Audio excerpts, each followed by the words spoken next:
Welcome to Gold Gardening. Please subscribe. Thank you. Gawa tayo ng kinilaw na cucumber. Magkinilaw tayo ng cucumber. Tsaka magkuha tayo doon sa garden ng green na kamatis. Nakalimutan kong kumuha.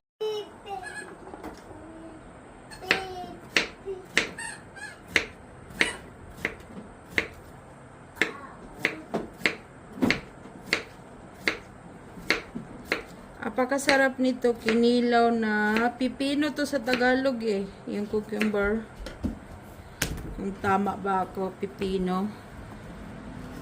Madami kasi akong na-harvest sa garden kaya magkinilaw tayo ng pipino.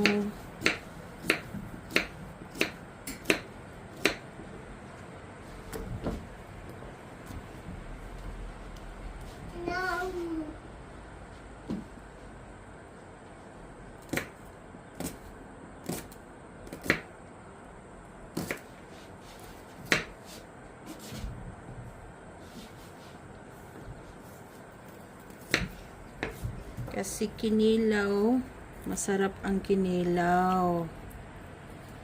Masarap kahit ano, ito may anak akong pasaway oh. Kakain ka niyan. Kumain nga siya. Kuha tayo ng kamatis, green kamatis. Ayan, may green kamatis tayo dito, kunin natin to. Panghalo doon sa kinilaw na pipino, isa lang.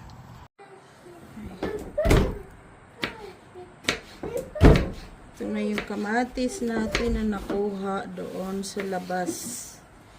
Sa gilid lang ng bahay. Masarap to kasi green pa siya.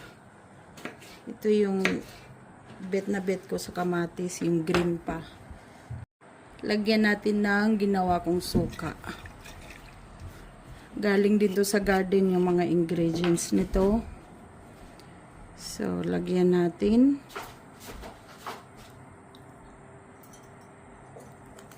Konti lang kasi super asim at maanghang. Lagyan natin ng konting asin.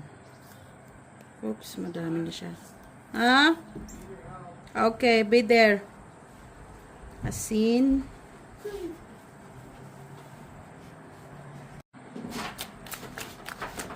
Kaganayin lang natin.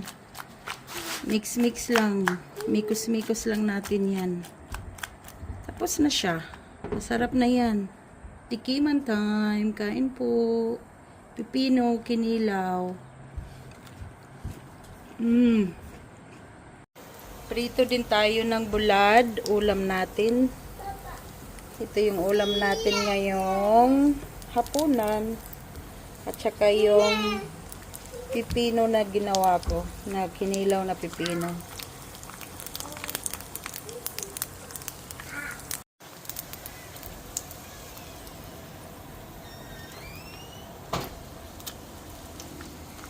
Sarap nito.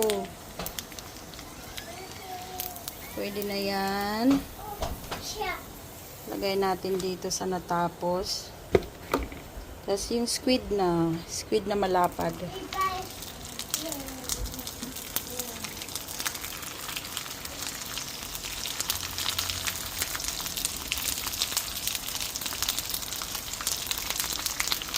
Tumatalsik.